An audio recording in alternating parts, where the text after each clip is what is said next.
पहलगाम में जो हरकत हुई है, मुल्क भर में अकाबिरीन उलमा ने, दीनी तंजीमों के जिम्मेदारान ने उसकी मजम्मत की है।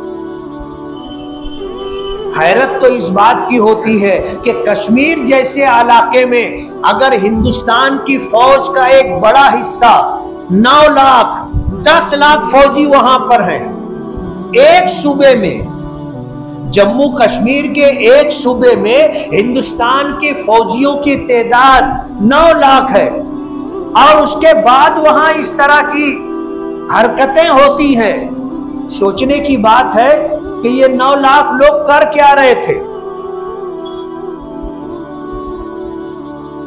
और हैरत इस पर भी है कि इस हादसे के हो जाने के बाद बताया ये जा रहा है कि 6 महीने से ये लोग, जो ये हरकत करने वाले लोग हैं, वो देखभाल कर रहे थे, मौका तलाश कर रहे थे। तो 6 महीने से आप सो रहे थे। हैरत इस बात की है कि इस हादसे के होने के पौन घंटे तक कोई सरकारी नुमाइंदा वहां पहुंचा नहीं, पुलिस का एक आदमी वहां पहुंचा नहीं। कश्मीर में घूमने के कितने मकामात हैं, उंगलियों पर आप गिन सकते हो,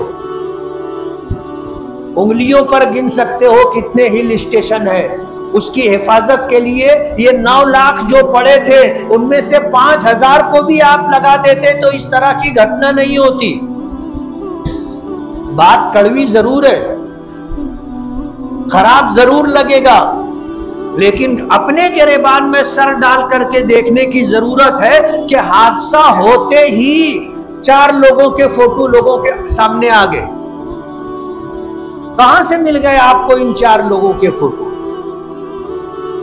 आपको पता था ना, आपके पास ये फोटो पहले से थे ना, आपको ये खबर थी कि 6 महीने से यहां सब कुछ हो रहा है, तो आप सो क्यों रहे थे?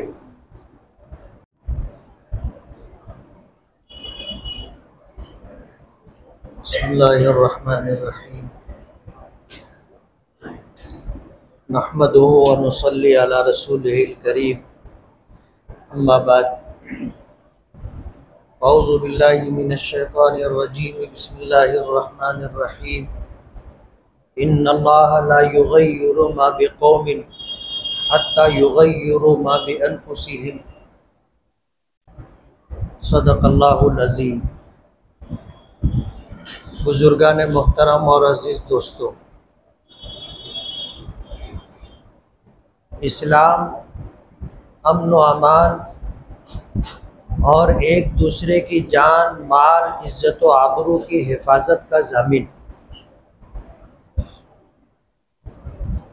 इस्लाम ने कभी भी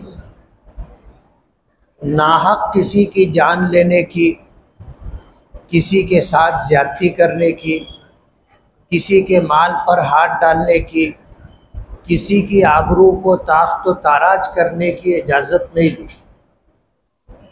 इस्लाम तो ऐसा मज़हब है जिसने जहाँ अल्लाह ताला के हुकूक बयान किए, अंबिया किराम अलैहिमुस्सलातु वस्सलाम और सरकार दो आलम सल्लल्लाहु अलैहि वसल्लम के हुकूक बयान किए, वही पूरी दुनियाए इंसानियत बग़ैर किसी मजहबी तासुब के हर एक के हुकूक की अदायगी की ताकीद की।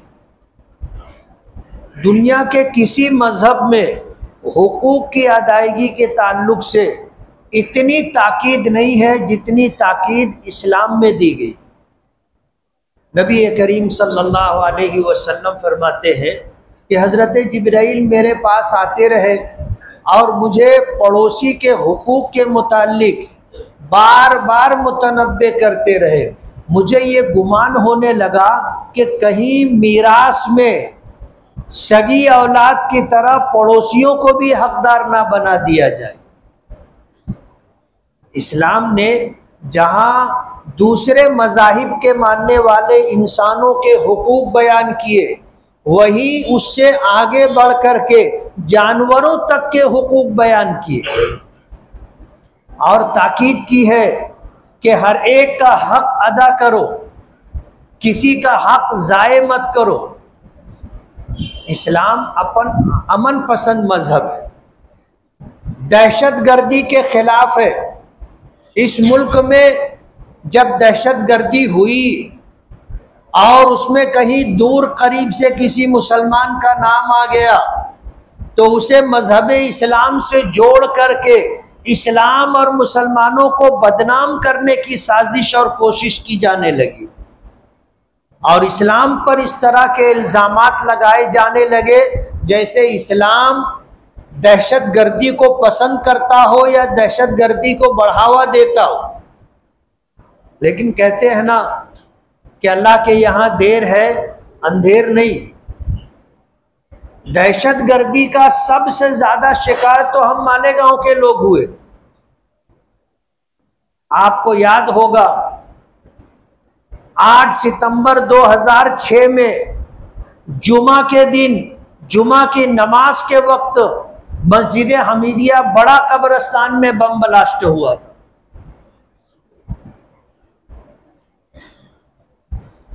और 28 सितंबर 2008 को ऐन तरावी के मौके पर जबकि खत्म कुरान का मौका था, रमजानुल मुबारक के आखिरी अय्याम चल रहे थे, भिक्कू चौक में बम ब्लास्ट हुआ था और इंसानों की धज्जियां उड़ी थी। और ये दोनों जगहें ऐसी थी, एक तो मस्जिद और जुमा की नमाज, जाहिर बात है किसी गैर मुस्लिम का वहां उस वक्त तो गुजर भी नहीं। त्योहार का मौका, खत्म कुरान का मौका, रमजानुल मुबारक का महीना और रात का वक्त, भिक्कू चौक में कौन गैर मुस्लिम आएगा। दहशतगर्दी का शिकार तो सबसे पहले मालेगांव के लोगों को बनाया गया। और जब तहकीकात शुरू हुई और इस साजिश में जहां गैर मुस्लिम हिंदू लोगों के नाम आए, मुल्क की हिफाजत करने वाले फौजियों के नाम आए, तो सामने से आवाज आने लगी कि भाई दहशतगर्दी का कोई मजहब नहीं होता, दहशतगर्दी का कोई मजहब नहीं होता। जबकि इल्जाम पहले मुसलमानों को और इस्लाम को दिया जा रहा था कि इस्लाम दहशतगर्दी को पसंद करता है, दहशतगर्दी को बढ़ावा देता है और मुसलमान दहशतगर्द होते हैं।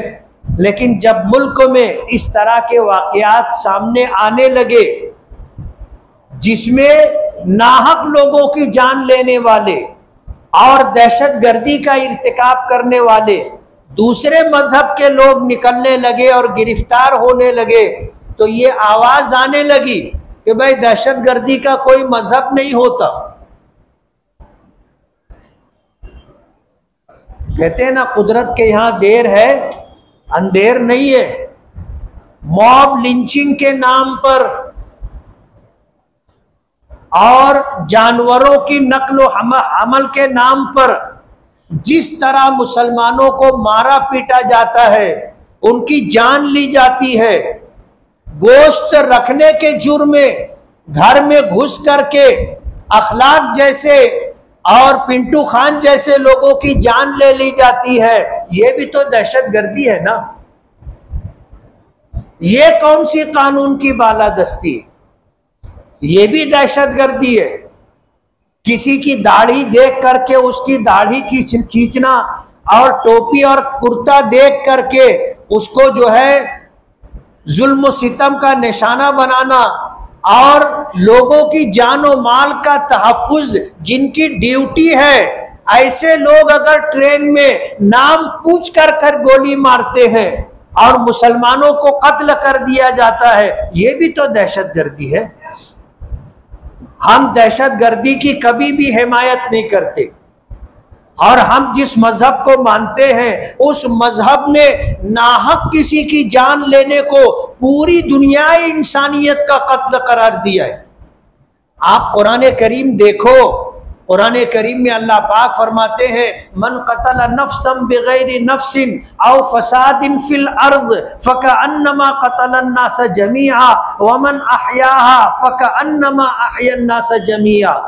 कि जिस शख्स ने नाहक किसी की जान ली, कि उसने किसी को कत्ल नहीं किया था और आपने उसे कत्ल कर दिया, या आपने किसी की जान इसलिए ली कि आपको अमन व अमान भंग करना है, अमन शांति खत्म करना है और लॉ एंड ऑर्डर की सूरत हाल बिगाड़ देना है और जमीन को फसाद से भर देना है, तो अल्लाह पाक फरमाते हैं कि ऐसे शख्स ने पूरी इंसानियत का कत्ल किया है।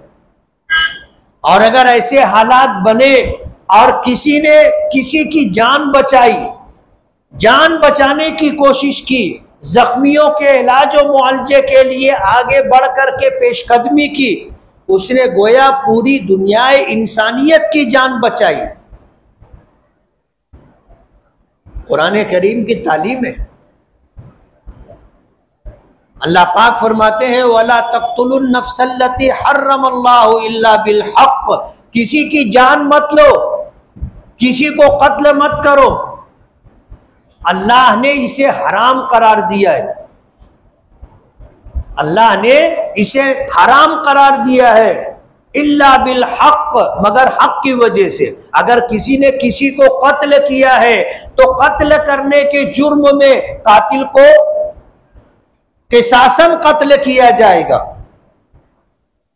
और अगर किसी ने किसी को मारा है, जख्मी किया है, तो उसी के बराबर उससे बदला लेने का हक दिया है। व इन आक़बतुम फ़आक़िबू बिमिस्लि मा उक़िबतुम बिह, कि तुम्हें जितना नुकसान पहुंचाया गया है, तुम अगर बदला लेना चाहो तो उतना नुकसान उसे भी पहुंचा सकते हो।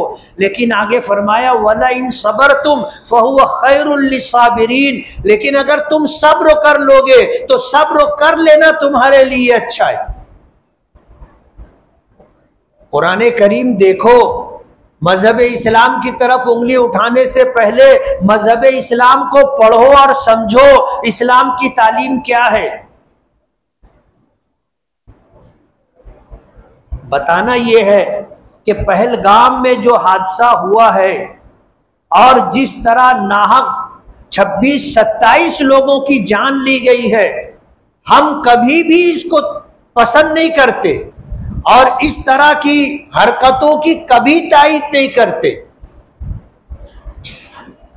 नबी करीम सल्लल्लाहु अलैहि वसल्लम ने फरमाया अज़्ज़ुल्मु ज़ुलुमातु यौमिल क़ियामा, कि जुल्म करना कयामत की तारीकियां है।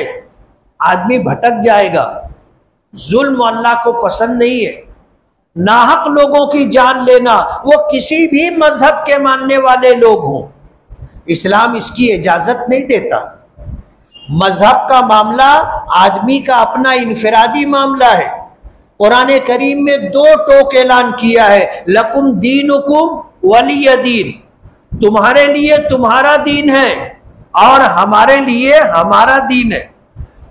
और दीन के मामले में किसी पर कोई जोर जबरदस्ती नहीं है।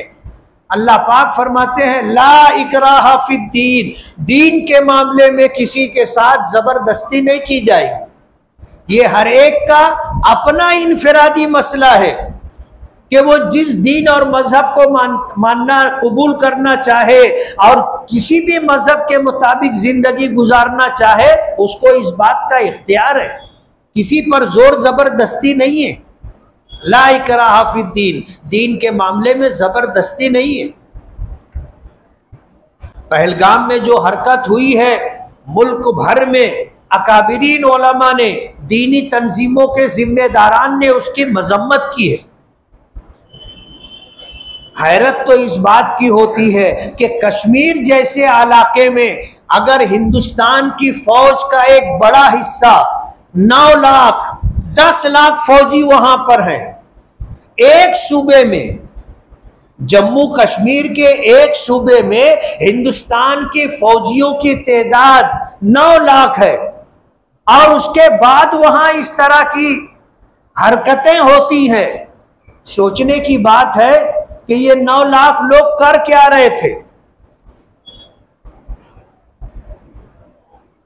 और हैरत इस पर भी है कि इस हादसे के हो जाने के बाद बताया ये जा रहा है कि 6 महीने से ये लोग जो ये हरकत करने वाले लोग हैं वो देखभाल कर रहे थे, मौका तलाश कर रहे थे। तो 6 महीने से आप सो रहे थे। जब 6 महीने से वो लोग इस इलाके में मौजूद थे और आज आप ये बता रहे हो कि वो सब जो है मौके की तलाश में थे, तो 6 महीने से आप कहां थे?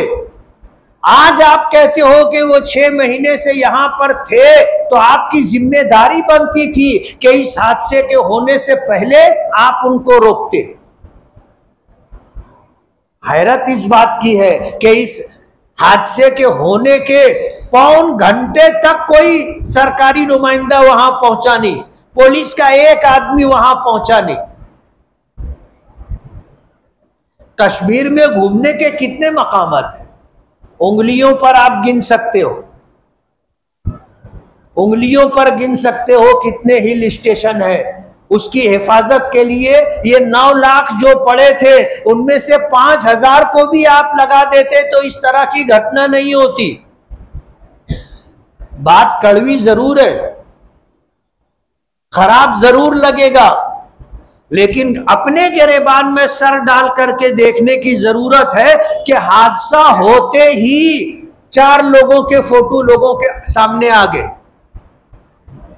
कहां से मिल गए आपको इन 4 लोगों के फोटो? आपको पता था ना, आपके पास ये फोटो पहले से थे ना, आपको ये खबर थी कि 6 महीने से यहां सब कुछ हो रहा है, तो आप सो क्यों रहे थे? आपने रोकथाम के लिए कोशिश क्यों नहीं की? और आज जो सूरत हाल बनी है, नई दुल्हन का घर उजड़ गया। एक फौजी ऑफिसर था, 8 दिन पहले उसकी शादी हुई थी, मियां बीवी पहलगाम में थे, शौहर को कत्ल कर दिया गया। बीवी वहां फटी आंखों के साथ बैठी है कि मेरे शौहर की जान ले ली, मुझे क्यों छोड़ दिया। दिल दहला देने वाला वाकया है, लेकिन उस वक्त भी दुनिया वालों का दिल दहलना था जब अखलाक के घर में घुस करके उसके खानदान के सामने अखलाक को कत्ल किया गया था, जब आपका दिल नहीं हिला था। उसका क्या जुर्म था? सिर्फ इतना कि उसकी फ्रिज में गोश्त रखा हुआ था, बगैर किसी तहकीक के कि ये गोश्त तो किस जानवर का है, आपने अखलाक की जान ले ली। आपने गोश्त रखने के, गोश्त ले जाने के जुर्म में पिंटू खान की जो है मॉब लिंचिंग कर दी गई। अकेले आदमी को एक जमात ने मिलकर के सरेआम कत्ल कर दिया। आपका दिल नहीं दहला था? ट्रेन में एक फौजी 2 मुसलमानों का नाम पूछ करके उनको गोली मारा, जब आपका दिल नहीं दहला था? जाहिर बात है, तारीख अपने आप को दोहराती है।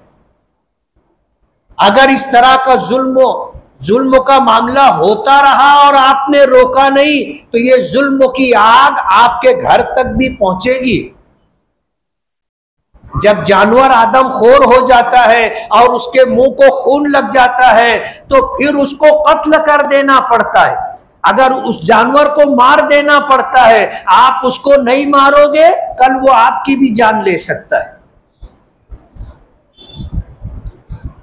जो लोग इस मुल्क के रखवाले हैं, जो अमन व अमान के जिम्मेदार हैं, लॉ एंड ऑर्डर को बाकी रखना जिनकी ड्यूटी है, उनको इस बात को सुनना और समझना चाहिए। जान जान होती है, चाहे वो मुसलमान की हो, हिंदू की हो, सिख की हो, ईसाई की हो। औलाद औलाद होती है, किसी भी मजहब के मानने वाले की औलाद औलाद होती है। हमारे यहां तो भेदभाव नहीं है कि ये दलित है, ये एसटी है और ये एससी है, ये ओबीसी है। हम इस बात को नहीं मानते। हमारे तो पैगंबर ने फरमाया अन्नास कुल्लुहुम सवासिया, कि तमाम इंसान बराबर हैं। आप देख लो, आपको ये तस्वीरें मिल जाएंगी कि बादशाह वक्त अगर नमाज पढ़ने के लिए मस्जिद में आया तो एक झाड़ू देने वाला भी उसके बाजू में सफ में बैठ सकता है, और उसके बैठने से बादशाह वक्त को कोई तकलीफ नहीं। एक ही सफ में खड़े हो गए महमूद व अयाज, न कोई बंदा रहा न कोई बंदा नवाज। हमारी तालीमात तो ये है कि बादशाह वक्त भी हो तो नमाज के लिए सफ लगेगी, तो उसका गुलाम भी उसके बराबर में पहली सफ में खड़ा हो सकता है। हमारे यहाँ कोई भेदभाव नहीं है। और जो लोग बिरादरी की बात करते हैं और जो लोग भेदभाव की बात करते हैं, उनका सोचना और उनका ये अमल इसलिए इस्लामी तालीमात के खिलाफ है। हमारे यहाँ इंसानों में फर्क नहीं है, और हमारा ये अकीदा नहीं है कि फला जमात भगवान के सर से पैदा हुई है और फला जमात भगवान के पैर से पैदा हुई है, तो सर वाला सबसे आला जात का है और पैर से पैदा होने वाला सबसे नीची जात का है। हमारे यहाँ ऐसा कोई अकीदा नहीं है। हमारे तो पैगंबर की तालीमात है, अन्नासु कुल्लुहुम सवासिया, तमाम लोग बराबर है। ला फज़्ल ले अरबीन अला अजमीन, किसी अरबी को किसी अजमी पर कोई फजीलत नहीं है, किसी गोरे को किसी काले पर कोई फजीलत नहीं है। अल्लाह के नजदीक सब बराबर है, और अल्लाह के नजदीक पसंदीदा शख्स वो है जो तकवा और तहारत के साथ जिंदगी गुजारता हो। हमारे यहाँ कोई भेदभाव नहीं है। ऐसा नहीं है कि आला जात के लोगों की जान जान है और नीची जात के लोगों की जान जान नहीं है। नहीं, हमारे यहाँ सबकी जान जान है। नाहक किसी को भी कत्ल किया जाएगा, अल्लाह की गैरत जोश में आती, और अल्लाह मजलूम का साथ देता है। और इस दुनिया में बसने वाले किसी भी मजहब के मानने वाले लोग हों, चाहे मुसलमान हो, चाहे हिंदू हो, चाहे सिख हो, चाहे ईसाई हो, हमारा अकीदा ये है कि सब अल्लाह की मखलूक है, सबको अल्लाह ने पैदा किया है, सबकी जान जान है, सबका माल माल है, सबकी इज्जत इज्जत है, सबका दीन दीन है। हक और नाहक का फैसला कल कयामत के दिन अल्लाह की बारगाह में होगा। हमें इस बात का हक नहीं दिया गया। हमारे यहाँ तो सबका हक मुतय्यन है। हमें कहा गया है अला कुल्लुकुम राइन व कुल्लुकुम मसऊलुन अन रइयतिही, तुम में से हर शख्स जिम्मेदार है और कल कयामत के दिन हर एक से उसकी जिम्मेदारियों के मुतालिक पूछा जाएगा। हमारे पैगंबर ने फरमाया कि तुम पर लोगों का हक है और तुमको ताकीद की जाती है कि लोगों का हक अदा करो। नबी करीम सल्लल्लाहु अलैहि वसल्लम की पूरी सीरत उठा करके आप देख ले, इंसानियत के जो पैगामात नबी करीम सल्लल्लाहु अलैहि वसल्लम ने दिए हैं, किसी भी मजहब के मजहबी रहनुमा की तरफ से ऐसी तालीमात आपको नहीं मिलेगी। मक्का फतेह हुआ था। मक्का फतेह होने के बाद नबी करीम सल्लल्लाहु अलैहि वसल्लम के सामने कुछ लोगों को गिरफ्तार करके लाया गया। उनमें औरतों को एक तरफ खड़ा कर दिया गया, आदमियों को एक तरफ खड़ा कर दिया गया। हुजूर पाक सल्लल्लाहु अलैहि वसल्लम ने देखा कि एक बच्ची आगे खड़ी है और उसके सर पर दुपट्टा नहीं है। हुजूर ने अपने जिस्म मुबारक की चादर उतारी और कहा कि उस बच्ची के सर पर यह चादर रखो। कहने वालों ने कहा कि अल्लाह के रसूल, वो एक मुशरिक और काफिर की बेटी है। तो हुजूर पाक सल्लल्लाहु अलैहि वसल्लम ने फरमाया था, बेटी बहरहाल बेटी होती है, चाहे किसी मुशरिक और काफिर की ही क्यों ना हो। मैं औरतों की इज्जत और नामूस की हिफाजत के लिए आया हूं। मेरे सामने किसी की बेटी नंगे सर रहे, ये मुझे बर्दाश्त नहीं है। आपने अपने जिस्म मुबारक की चादर उतार करके दी और उस बच्ची के सर को ढांका। नबी करीम सल्लल्लाहु अलैहि वसल्लम ने उस बच्ची से पूछा था कि बच्ची तेरा नाम क्या है? उसने अपना नाम बताया। पूछा कि तुम किस कबीले की हो? तो कहने लगी मैं कबीले तय की हूं। कहा कि उस कबीले का सरदार हातिम ताई था। तो उस बच्ची ने कहा कि मैं हातिम ताई की बेटी हूं, मैं हातिम ताई की बेटी हूं। तो हुजूर पाक सल्लल्लाहु अलैहि वसल्लम ने फरमाया था कि सुना है कि तेरा बाप बहुत सखी था, तेरा बाप बहुत सखी था। आज भी नाम चलता है हातिम ताई का। तो उस बच्ची ने कहा कि हाँ मेरा बाप बहुत सखी था। तो हुजूर ने फरमाया था कि तुझको तेरे बाप की सखावत की वजह से आजाद करता हूं, तुझको तेरे बाप की सखावत की वजह से आजाद करता हूं। वो गिरफ्तार करके लाई गई थी। उस बच्ची ने भी तारीख साज बात कही थी कि मैं अकेले अपने लिए आजादी कबूल नहीं करूंगी। अगर आप मुझे मेरे बाप की सखावत और नेकी की वजह से आजाद कर रहे हो तो जब तक मेरे कबीले की तमाम औरतों को आजादी नहीं मिलेगी मैं आजादी कबूल नहीं करूंगी। हुजूर पाक सल्लल्लाहु अलैहि वसल्लम ने फरमाया कि तुझको तेरे बाप की सखावत और नेकी की वजह से और तेरे कबीले की तमाम औरतों को तेरी इंसानी हमदर्दी की बुनियाद पर आजाद करता हूं। ये है इस्लाम के पैगंबर और ये हैं उनकी तालीमात जो क़यामत तक आने वाले इंसानों के लिए तारीख है, हिदायत का जरिया है। हम मुसलमान हैं, हम दहशत गर्दी को कभी पसंद नहीं करते और दहशत गर्दी की कभी ताकीद नहीं करते, कभी तायीद नहीं करते। हमारा मजहब हमें इसकी इजाजत नहीं देता।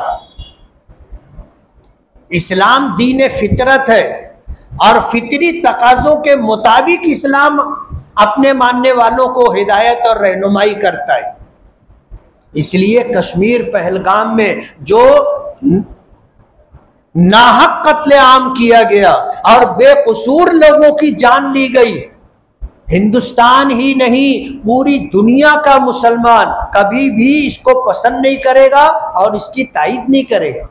आज पूरा कश्मीर और कश्मीर के मुसलमान इसके खिलाफ उठ खड़े हुए।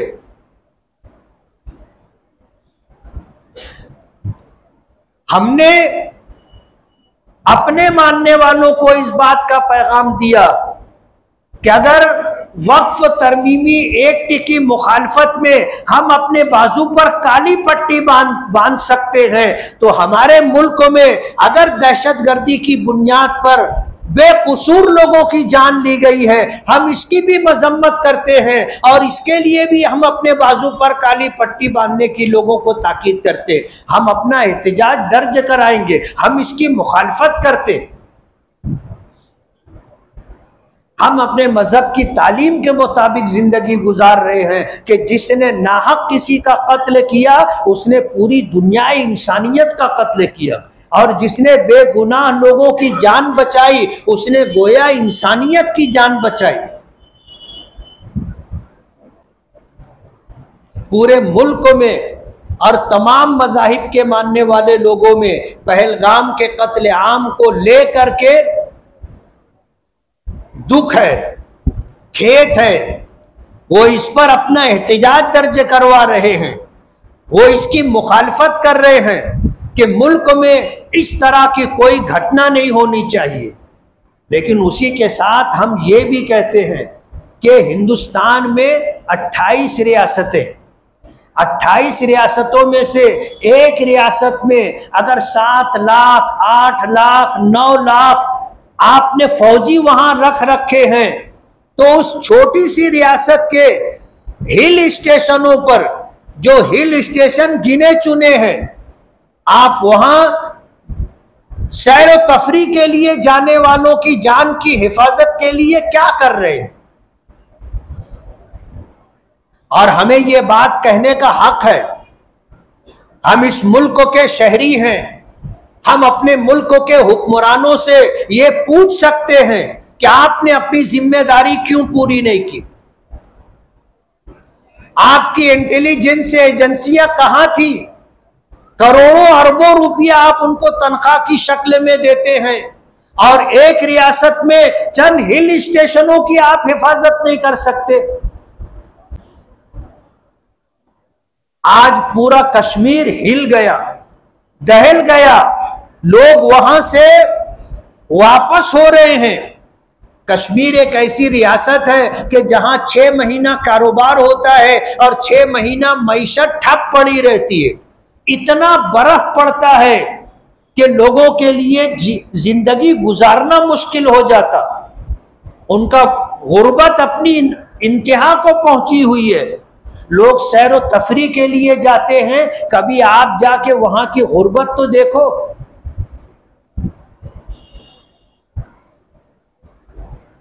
उस रियासत के लोग 6 महीना हाथ पर हाथ धरे बैठे रहते हैं, उनके पास रोटी रोजी का कोई जरिया नहीं। और उनका खाना आप देख लोगे, आप एक से दूसरे टाइम खाना नहीं खा सकते। सिर्फ चावल पर उनका गुजारा है, और चावल भी ऐसा कि वो उबला हुआ चावल होता है। हमारी तरह चावल की बिरयानी और पुलाव नहीं होता, सादा उबला हुआ चावल होता है और पतली दाल होती है, और यही साल भर का उनका खाना है। आप सिर्फ वहां की खूबसूरती की बात करते हो, अरे वहां रहने वाले लोगों की जिंदगी देखो, वहां के रहने वालों का गुजर बसर देखो, वहां के रहने वाले कितनी तकलीफ में और कितनी तंगदस्ती में जिंदगी गुजारते हैं, जरा वो भी तो देखो।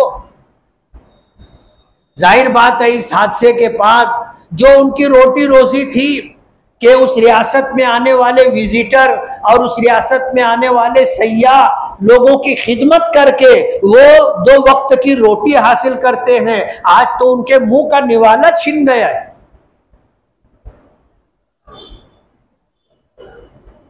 लेकिन इल्जाम तो मुसलमानों पर आएगा। करने वाले 2-4 लोग हैं।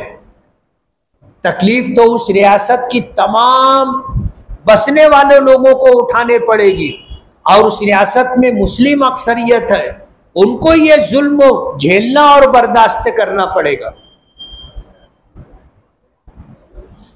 इसलिए इस्लाम कभी भी दहशतगर्दी को पसंद नहीं करता, उसको बढ़ावा नहीं देता, और हमारा मजहब हमें इस बात की तालीम नहीं देता। उसकी तालीम तो यह है कि इंसानियत को जिंदा रखना है, इंसानियत को बाकी रखना है। नाहक किसी की जान लेना सजा इस्लाम में इतनी सख्त है, दुनिया के किसी मजहब में नहीं।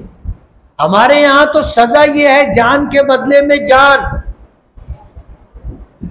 जान के बदले में जान। किसी मजहब में ऐसी सजा नहीं है। लोग कहते हैं इस्लाम में बहुत सख्त सजा है, और इस्लाम ने वाकई सख्त सजा रखी है और बताया वलकुम फिल क़िसास हयात, जान के बदले में जान, ये सजा देने में तुम्हारे लिए जिंदगी है। कोई भी आदमी किसी की जान पर हाथ नहीं डालेगा। जाहिर बात है, अगर उसने जान ली है तो इसको भी जीने का हक नहीं है, सजा में इसकी भी गर्दन मार दी जाएगी। ये इस्लाम की सजा है और ये कुरानी तालीम है। इस सजा को कुरान करीम ने बयान किया है। हमने या हमारे उलमा ने या उलमा की किसी जमात का ये फैसला नहीं है, ये कुरान का फैसला है, अल्लाह पाक का हुक्म है। इसलिए हमारे मजहब को इल्जाम देने से पहले आप इस्लाम को पढ़ो, इस्लाम को समझो, मुसलमानों को समझो। अगरचे मुसलमान सही मानों में मुसलमान हो जाए और इस्लामी तालीमात पर अमल पैरा हो जाए तो लोग खुद ब खुद इस्लाम से करीब आ जाएंगे। ये तो हमारी कोताही है कि हम चंद रसूमात को लेकर के चल रहे हैं, कुछ रिवाजात को लेकर के चल रहे हैं और समझते हैं कि यही इस्लाम है। इस्लाम ने तो पूरी जिंदगी के लिए निज़ाम हयात दिया है, एक एक अमल के लिए हमारी मुकम्मल रहनुमाई की है। लेकिन दुख होता है हमें कि हम मुसलमान हो करके इस्लामी तालीमात के मुताबिक ज़िंदगी नहीं गुजारते। अगर हम इस्लामी तालीमात के मुताबिक ज़िंदगी गुजारने लग जाए, खुदा की कसम इस्लाम की तबलीग हमारे अखलाक से, हमारे अमल से होगी। हमें किसी को बताना और समझाना नहीं पड़ेगा, लोग खुद ब खुद इस्लाम के करीब आएंगे, इस्लाम को समझेंगे, इस्लाम को पसंद करेंगे और आगोश इस्लाम में जगह ढूंढेंगे। इसलिए हम इस वक्त जुमा की नमाज से पहले अपना एहतजाज दर्ज करवा रहे हैं कि हम मुसलमानों में से कोई भी दहशत गर्दी को पसंद नहीं करता। और कश्मीर के पहलगाम में हिल स्टेशन पर जो 26-27 लोगों की नाहक जान ली गई है, हम इसकी सख्त से सख्त अल्फाज में मजम्मत करते और हुकूमत वक्त से हमारा मुतालबा है कि हुकूमत अपनी जिम्मेदारियों को समझे। एक रियासत में अगर 9 लाख फौजी पड़े हैं और सरकार उनको बड़ी से बड़ी तनख्वाह दी जा रही है, तो चंद हिल स्टेशनों की हिफाजत आप नहीं कर सकते? डूब मरने का मकाम।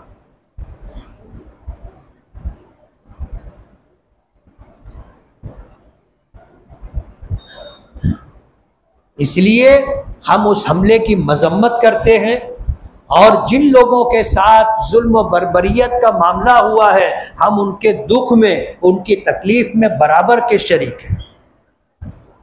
हम उनके साथ कांधे से कांधा मिला करके खड़े हैं और हुकूमत वक्त से हमारा मुतालबा है कि इस जुर्म के जो मुजरिमीन हैं और जो खाती अफराद हैं, उनको तलाश किया जाए और कानून के दायरे में ला करके उनको कड़ी से कड़ी सजा दी जाए। व आखिर दावाना अनिल हम्दुलिल्लाहि रब्बिल आलमीन।